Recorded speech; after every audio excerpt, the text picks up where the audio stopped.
Ladies and gentlemen, welcome back to the channel. This is going to be my episode 4 review for Kenobi with spoilers. That is your spoiler warning. Please make sure you're up to date before you watch this video. So the episode starts out and I'm kind of already a little bit disappointed. I'm just keeping it real, man. In my mind, and I said on my live stream with a bunch of other people, I thought this episode would be the one where like maybe even half of it he'll be in the back to tank healing because he just got nearly burnt alive and we might get some awesome flashbacks. We didn't get any of the flashbacks, which I could kind of pass. The only thing that made it to like the disappointing zone is that my guy was in there for like 5 minutes and then he comes out and he is fresh, ready for action.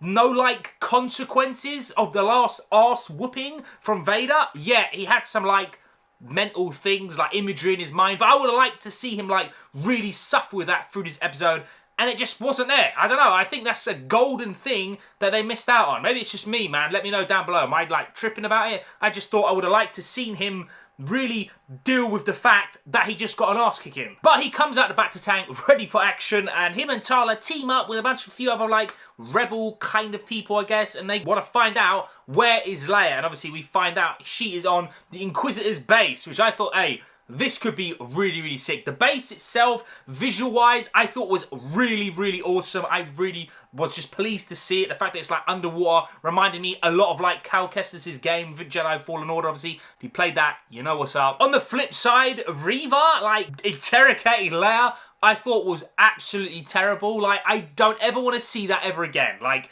it just made no sense, mate. She has like a watered down version of Kylo Ren's ability where she can basically go inside your mind and just pluck at your memories, and she can extract information very, very easily, but she can't do it to a 10-year-old girl. And I don't want to hear anything about, oh, you know, she's Leia, she's force sensitive, blah, blah, blah. I don't care, man. I don't think anyone who's 10 should be able to put any sort of barrier up for that. That was ridiculous. That is the worst thing, I think, in this episode. Just the whole interrogation, it was cheesy. I know this is for kids, I'm totally cool with it, man, but it just felt very cheesy, very kiddie. It was just way over the top, lasted way too long. The droid came out. What is he gonna do? Like headbutt her and she catches it? I don't know. I did not like it. It really rubbed me up the wrong way, and I have genuinely loved everything in Kenobi so far, but this was like my breaking point.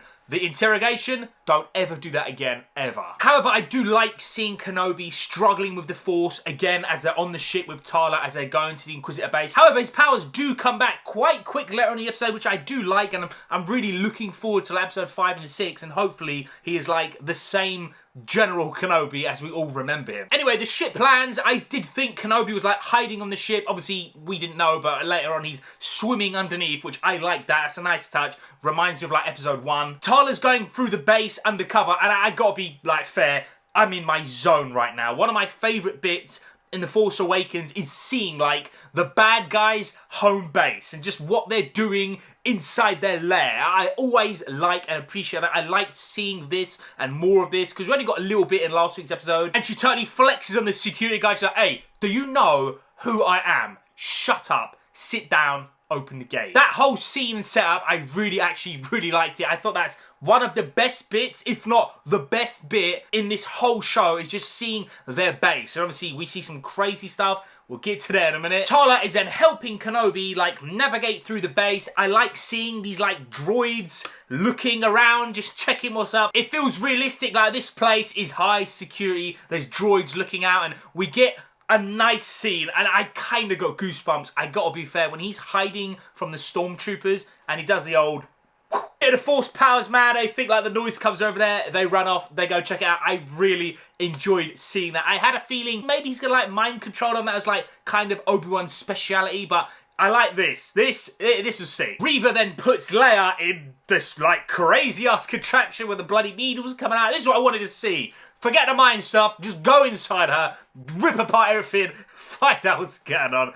Hey, I don't know what I'm trying to say. You know what I mean? This was also a little bit cheesy just because she's 10 years old, but it was better than the mind thing. That was absolutely dead. Obviously, Tala's telling Kenobi, you need to hurry up right now, and he sees, like, people frozen in bloody tomb things. Hey, you know that's gonna be some mad, like, Star Wars Fury videos coming very, very soon. and I'm down to see it. I'm gonna assume most of them are like Jedi maybe, or like people that are helping Jedi, and that was crazy.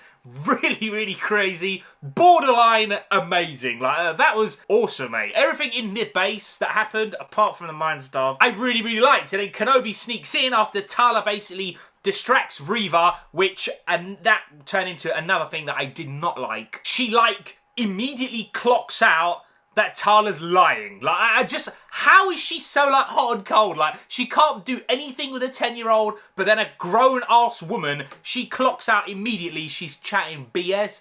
I don't know. Mega inconsistencies. I don't want to hear that she's force sensitive. I don't care at all, bro. She's 10. Kenobi then cuts down the stormtroopers, and the only light source is his lightsaber. Great to see, man. Really, really awesome. The saber looks brilliant. So then Tala, Kenobi, and Leia are now escaping. The whole runaway scenes with Kenobi, like, deflecting the blaster bolts from the stormtroopers, great to see. That's kind of like practice, man. Like, he's warming himself up for the big battle that hopefully comes in episode 6. But I genuinely loved it. And again, another Jedi Fallen Order little thing. The glass cracks, water starts to come through. Obi-Wan is holding it back, showing like his powers are coming back very, very quick. And then he like deflects it at the stormtroopers and escapes. I love that, man. That scene was amazing. Really, really amazing. The whole, like, hiding Leia in the jacket, I get it. It's a kid's thing. I'm pretty certain someone would have been like, what is going on? However, they totally cut it off and Reva has found them. And to be honest, I was kind of like, what's going to happen here? Because everyone is around them and he's not that OP to beat all of them at the same time. And you've got like the 5th brother, the 4th sister, I believe she's the 4th sister. They're all there, plus Reva. It ain't looking good. And then backup arrives, wipes out nearly everyone, destroys part of the base. And then they escape, not just before Reva throws like this canister thing, destroys the other ship. That was like pretty sick, if I'm being honest. I wish that character, Wade, rest in peace, Wade, my guy. I wish he had a little bit more time to shine. Maybe he would have felt it a little bit more. And that is pretty much it. Oh yeah, wait. Lord Vader comes and he's very, very angry. Not gonna lie, when I saw Lord Vader walking through the corridor, I was like, oh my God, he is raging. And he picks up Reva and he's like, you failed me, man. Shut up. And then luckily, she pulls it out of her ass that she's put a tracker on Kenobi, which we know obviously is BS. I realised straight away it's obviously in the little droid and then it powers on at the end and that's your episode. If I'm being honest, from the other 3, this was a big step down. However, it was a solid episode like, of TV. If I had to grade it, it's still, for me, an 8 out of 10. It was very, very good. It also was a little bit short. I think, man, it needed like 10 more minutes, if I'm being honest. I think it was like 33, 35 minutes. Very, very short. Hey, man, we've got 2 episodes left. This is just crazy. Time is flying by. Hopefully, these 2 hit the landing, man. We still need rematch of the century. Remember they said that, because I didn't forget. Ladies and gentlemen, thank you so much for watching. I love and appreciate you all. I'm about to go and watch Miss Marvel episode 1. And of course, I will get a spoiler review for that. Stay tuned. Peace.